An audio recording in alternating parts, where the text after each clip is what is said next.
완벽주의를 버리면 인생이 즐거워집니다. 저는 완벽주의자가 아닙니다. 스스로를 불완벽주의자라고 부르죠. 왜냐하면 제 스스로가 완벽하지 못한 인간이기 때문이고요. 일본의 정밀기계는 정밀도가 높다고 하는데 그래도 1mm의 만분의 1 정도의 오차는 있다고 합니다. 회사 측에서는 그 먼지만한 오차를 다시 줄이려고 노력하고요. 그런데 그렇게 해도 10만 분의 1의 오차가 또 생긴다고 합니다. 역시 인간은 완벽한 존재가 아니니 어쩔 수 없는 것이죠. 78대 22의 법칙, 일명 유태인의 법칙이라는 게 있습니다. 이 법칙에 의하면 인간이 하는 일은 아무리 잘해도 78%가 최고치라고 합니다. 인간은 누구나 일을 할 때 완벽을 추구합니다. 그런데 실제로 해보면 100% 완벽하게 할 수는 없습니다. 암만 해봤자 78%가 최고 수치죠. 따라서 당신이 아무리 완벽주의자라 해도 100%를 할 수는 없습니다. 완벽주의자는 완벽하게 일처리를 하지 못했을 때 스스로를 탓하거나 다른 사람을 탓하거나 여하튼 누군가를 탓하기 마련입니다. 결국 자기 자신이 싫어지거나 다른 사람으로부터 미움을 받거나 둘 중 하나가 됩니다. 바로 이런 이유 때문에 저는 완벽주의자가 되려 하지 않는 겁니다. 물론 완벽주의자와 불완벽주의자 중 어느 한쪽이 옳고 어느 한쪽이 나쁘다고 말하고 싶은 건 아닙니다.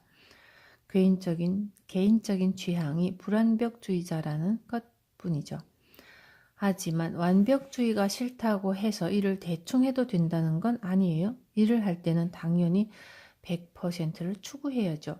하지만 인간이 하는 일은 어차피 최고가 78%이니까 결과야 어찌 되었든 참 잘했다고 말하면 되는 겁니다.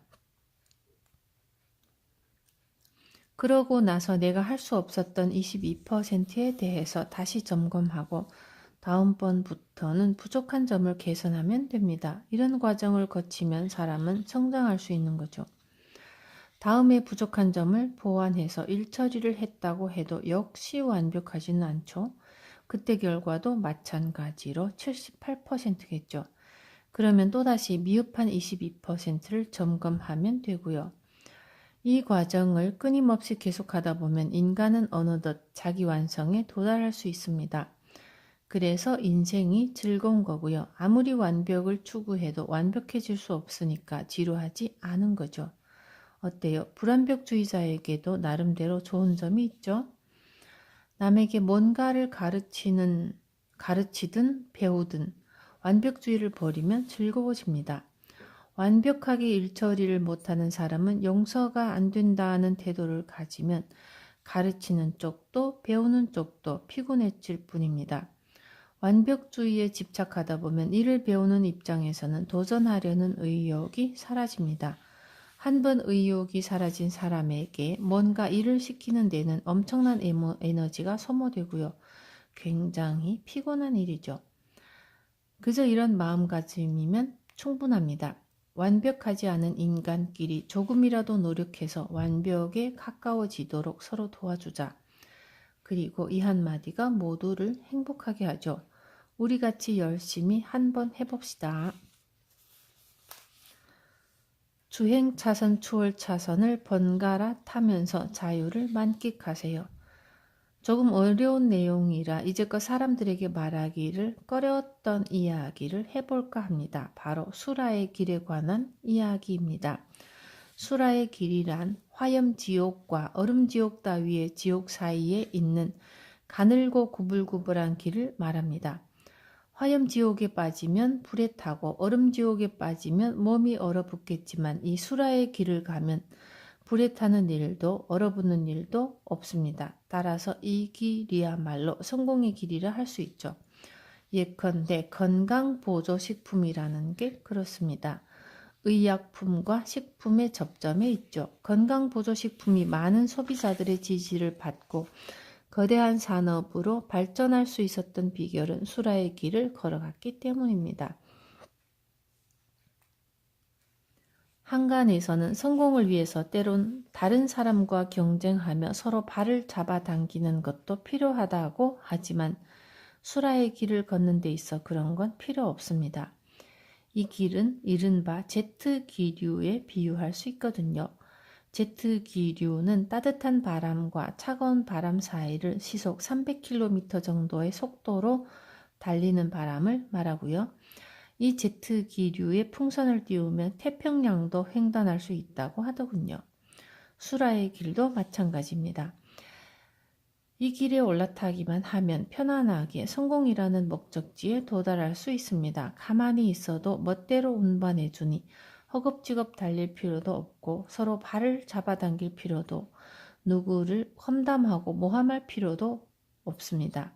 그런데 재미있는 것은 이 길이 1차선 도로가 아니라는 겁니다. 3차선 도로라고나 할까요? 따라서 때로는 주행차선을 때로는 추월차선을 달리면서 자유롭게 운전을 즐기면 됩니다. 이렇게 운전을 즐길 줄 아는 사람만이 결국 성공을 거머쥐죠. 조금 내용이 어려웠나요? 죄송합니다. 제자들에게 말을 하거나 책을 쓸 때는 가급적 알기 쉽게 쓰려 하는데도 내용이 애매해지거나 모순점이 생기기도 한답니다. 이 점에 대해서는 저도 변명할 생각이 없어요. 그런데 인간에게는 다소 애매한 면도 필요하지 않을까요? 이 길만이 올바른 길이니까 반드시 이 길로만 가라 라고 하는 것은 마치 화물트럭에 시속 80km까지만 달릴 수 있는 엔진을 장착하는 것과 같습니다. 삶이라는 것에는 평탄한 길만 있는 게 아니죠. 오르막도 있고 내리막도 있습니다. 또 그때그때 상황에 따라 앞서기도 하고 뒤처지기도 하죠. 그런데 화물트럭이 80km밖에 달릴 수 없다면 흐름이 막힐 수도 있고 자칫 사고가 날 가능성도 있습니다. 물론 이론상으로는 최고 시속 80km만 달려도 별 문제가 없을지도 모릅니다. 하지만 현실은 이론이 통용되지 않는 경우가 많죠. 그렇기 때문에 얼마간의 융통성이 필요한 법입니다. 자동차의 경우도 핸들, 엑셀레이터, 브레이크와 같은 놀이도구가 있으니까 원활하게 달릴 수 있듯이 우리네 삶도 마찬가지죠. 놀이가 필요합니다. 명확한 이론을 주장하는 건 쉽습니다. 80km밖에 달릴 수 없는 엔진을 달면 그만이니까요. 하지만 이 방법밖에 없다는 말을 들으면 사람은 위축되고요. 그리고 결국 움직일 수 없게 되죠. 성공으로 가는 길을 너무 좁게 생각하고 완벽만을 추구하다 보면 어느새 실패의 길에 접어들게 될 것입니다. 때로는 융통성도 필요하다는 사실을 잊지 마세요. 두려움을 없애려면 싫어하는 일을 해야 합니다. 옛날 사람들은 100m 달리기 기록은 절대로 10초의 벽을 깨지 못할 것이라고 장담했습니다. 그런데 누군가가 그 벽을 깨자 세상 사람들은 깜짝 놀랐죠. 요즘에야 9초대를 달리는 선수가 많이 나와서 이제는 놀라지도 않지만요. 아마도 이러한 기록의 벽은 앞으로도 끊임없이 깨질 겁니다. 왜냐하면 인간은 한계를 모르는 존재니까요. 그런데 한편으로는 인간은 살아가면서 여러 가지 제약을 받기도 하죠. 환경, 지역의 풍습, 생활 문화, 사회제도 등 많은 제약들이 있고요. 그중 가장 골치 아픈 것이 바로 자신의 마음이 멋대로 만드는 제약입니다.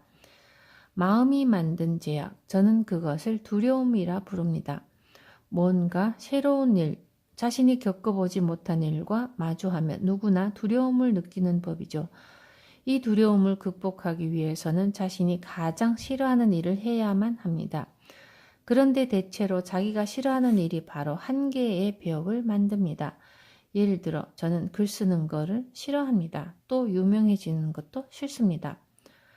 왜 유명해지는 것이 싫습니까? 라는 질문을 받기도 하는데 싫은 건 그냥 싫은 거죠. 생선을 싫어하는 사람이 있는가 하면 좋아하는 사람도 있듯이 유명해지기를 원하는 사람이 있는 반면 그렇지 않은 사람도 있는 법입니다. 저는 지금까지 사소한 행복을 발견하는 것을 기쁘게 여겨왔었고 정말로 소박한 삶을 살아왔기에 일상의 사소한 것들을 앞으로도 소중히 여기고자 합니다.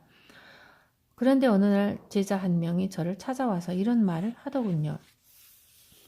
출판사에서 히토리 씨의 총서를 낸다고 하니까 빨리 원고 좀 써주세요. 그런데 총서라고 하면 왠지 지식인들이 읽는 책이라는 이미지가 떠오릅니다. 학교에서 도통 공부를 하지 않은 나 같은 인간이 그런 책을 써도 될까 하고 제자에게 상담도 받았지만 결국 도망치지 못했죠. 상대방이 저보다 한 수 위였던 것이죠. 누구나 어려운 상황에 처했을 때 도망칠 수만 있다면 도망가고 싶어 합니다. 물론 저도 그렇고요. 하지만 도망갈 수 없을 때는 어떻게 해야 할까요? 마음을 비우고 한번 해보는 수밖에 없습니다. 설사 자신이 하기 싫어하는 일이라도 한번 해보면 한계를 넘어설 수 있습니다. 그러는 와중에 깜짝 놀랄 기적이 일어나기도 하죠. 3강은 돈. 도리에 맞는 일을 하는 것이 가장 득이 됩니다. 돈을 불러 모으는 것은 요령이 아니라 사람입니다. 저는 어느덧 일본에서 세금을 가장 많이 내는 사람이 되었습니다.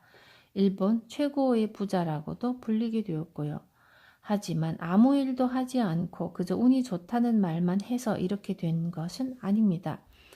저는 그동안 일하는 것이 좋아서 열심히 일했습니다. 사업이라는 것은 경마처럼 한 방에 승부할 수 있는 게 아니에요. 이익을 끊임없이 창출해야만 하죠. 그런데 손님들이 기뻐하는 일을 하지 않으면 이익은 나지 않습니다. 따라서 저는 어떻게 하면 손님들을 기쁘게 할 수 있을까를 늘 연구하며 상품을 만들어 왔고, 물론 지금도 그렇게 하고 있습니다. 그렇기 때문에 저는 부자가 될 수 있었던 겁니다. 여러분 중에는 뭔가 특별한 성공 비법을 기대하고 이 책을 읽는 분들도 있을 겁니다. 그런 분들께는 이렇게 너무나도 당연한 이야기를 해드려서 정말 미안합니다만 진실이 그러하니 저도 어쩔 수 없습니다. 일본 최고의 부자가 될 정도라면 뭔가 특별하고 신기한 재능이 있는 게 아닐까 하고 생각하는 분들이 많은데 돈이라는 것은 일하지 않으면 벌 수 없는 겁니다. 그럼에도 사이토 씨는 돈과 관련해서 뭔가 특별히 하는 일이 있습니까? 라는 질문을 종종 받고요. 장사에 관해 묻는 게 아니라 돈에 관해 뭔가 하는 일이 있느냐고 묻는 것이죠. 그러면 저는 돈이 흉하게 구겨져 있으면 안 되니까 그림을 맞춰서 가지런히 두는 정도라고 대답합니다. 그런데 이건 너무나 당연한 거죠. 벽에 그림을 걸 때 거꾸로 걸지 않듯이 말입니다. 그런데 어느새 제가 한 말이 돈의 그림을 맞춰서 가지런히 지갑에 넣어두면 부자가 된다느니 사이토 씨는 매일 밤 돈을 다리미질하고 있다느니 하는 식으로 퍼져나가더군요. 물론 이는 웃으면서 넘어갈 수 있는 농담이라 생각합니다만 실제로 이런 일은 절대로 있을 수 없겠죠. 여러분도 농담은 그저 농담으로만 즐기시기 바랍니다. 우리네 상인들은 돈을 곧잘 다리에 비유하곤 합니다. 그런데 이제껏 돈이 스스로 걸어가는 모습을 본 사람은 없습니다. 그렇다면 어떻게 하면 돈이 나한테 오게 할 수 있을까요? 돈이 자기한테 오게 하는 것은 바로 사람입니다. 이 명확한 사실을 잊어버렸다가는 당신이 고생합니다. 돈에게도 주인을 선택할 권리가 있다. 한 강도가 식칼로 사람을 찌른 사건이 일어났다고 칩시다. 이것은 식칼이 잘못한 걸까요? 사람이 잘못한 걸까요? 식칼은 생선을 자르기 쉽게 만든 도구입니다. 사람을 찌르기 위해 만든 것이 아니죠. 여러분도 다 아시겠지만 사람이 상처를 입었다고 해서 식칼한테 잘못이 있는 건 아닙니다. 따라서 두말할 필요도 없이 식칼로 찌른 사람의 잘못이죠. 이제 화제를 돈으로 돌려봅시다. 부자가 되니 갑자기 태도가 돌변하는 사람이 있습니다. 반대로 돈이 떨어져서 강도짓을 하는 사람도 있고요. 그렇다면 이는 돈의 잘못일까요? 사람의 잘못일까요? 물론 이 경우에도 태도가 변해버린 사람, 강도짓을 한 사람이 잘못한 것이죠. 그런데 이때도 저 사람은 돈 때문에 변했어 라고 말하는 분이 있습니다. 심지어 돈 때문에 저 사람은 범죄를 저지를 수밖에 없었던 거야 라며 두둔하는 경우도 있고요. 하지만 제가 볼 때 이런 논리는 식칼로 사람을 찔러서 상처를 입히는 것은 식칼 때문이다 라고 주장하는 것과 마찬가지입니다. 자동차 중에는 굉장히 힘이 센 차가 있습니다. 그런데 이런 차를 운전할 때는 나름의 기술이 있어야 하죠.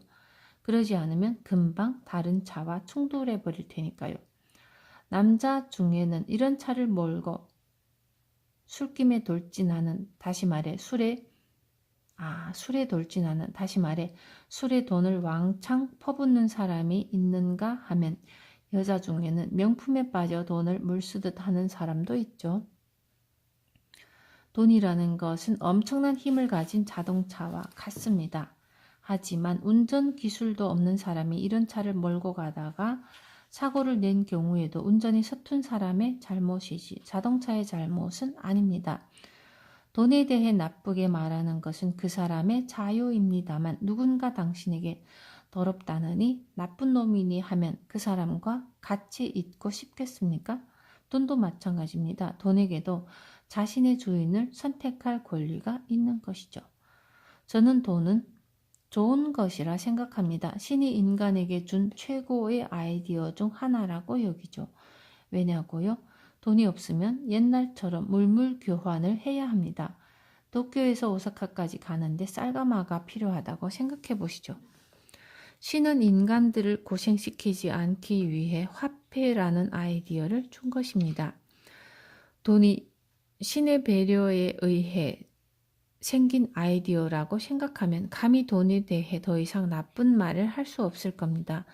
또 돈을 좀 더 소중히 다루게 되겠죠. 돈을 쓰는 사람에게 지혜가 있을 때 돈이 힘을 갖습니다. 돈에 대한 가치관을 확립한 건 언제쯤입니까? 예전에 어느 잡지사 기자가 이런 질문을 하더군요. 그때 저는 이렇게 대답했습니다.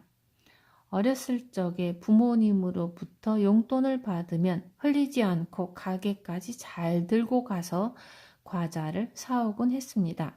지금의 가치관도 그때와 별반 다를 바가 없고요. 정말로 그렇습니다. 제가 돈에 대해 뭔가 보통 사람과 특별히 다른 가치관을 가졌기 때문에 부자가 되었다고 생각하는 분도 있지만 그건 절대 아닙니다. 만약 돈에 대한 어떤 가치관이 부자를 만들어준다고 한다면 사실 누구든지 부자가 될 수 있겠죠. 하지만 현실은 어떻습니까? 안 그렇죠? 따라서 부자가 되기 위해 무슨 거창한 가치관이 필요한 것은 아닙니다. 여기서 잠깐 꼭 말하고 지나가고 싶은 게 있는데 바로 돈이 가져다 주는 고통, 그리고 돈이 지닌 힘에 관한 이야기입니다.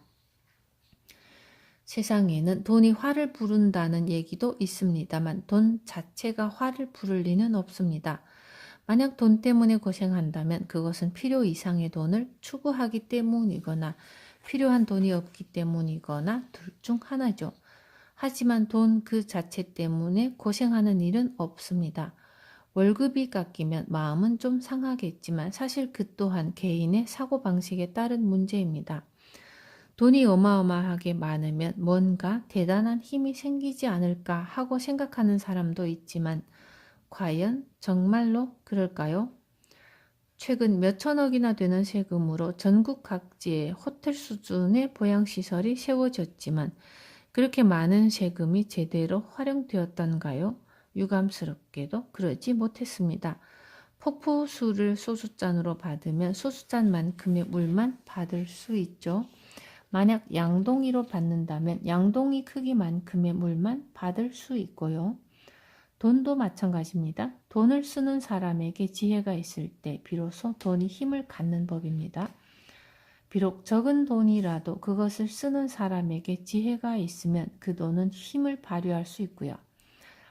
지금 당장 몇 억이라는 돈이 없어도 끼니를 거르고 있는 사람에게 빵 한 조각이라도 건네줄 수 있다면 그 돈은 힘을 얻게 됩니다. 비록 빵 한 조각일지라도 그걸 받는 상대방은 매정한 세상인 줄 알았는데 아직 정이라는 게 살아있구나. 포기하지 말아야지 하고 마음을 고쳐 먹고 앞으로 열심히 살아갈 수도 있지 않겠습니까? 빵 한 조각의 가격은 얼마 안 될지 모르지만 이럴 때는 엄청난 힘을 발휘하는 것이죠. 돈 자체에 무슨 대단한 힘이 있는 건 아닙니다. 그 돈을 어떻게 활용할지 생각하고 돈을 활용하는 지혜를 갖게 되었을 때 비로소 돈은 자신의 진정한 힘을 드러내는 겁니다.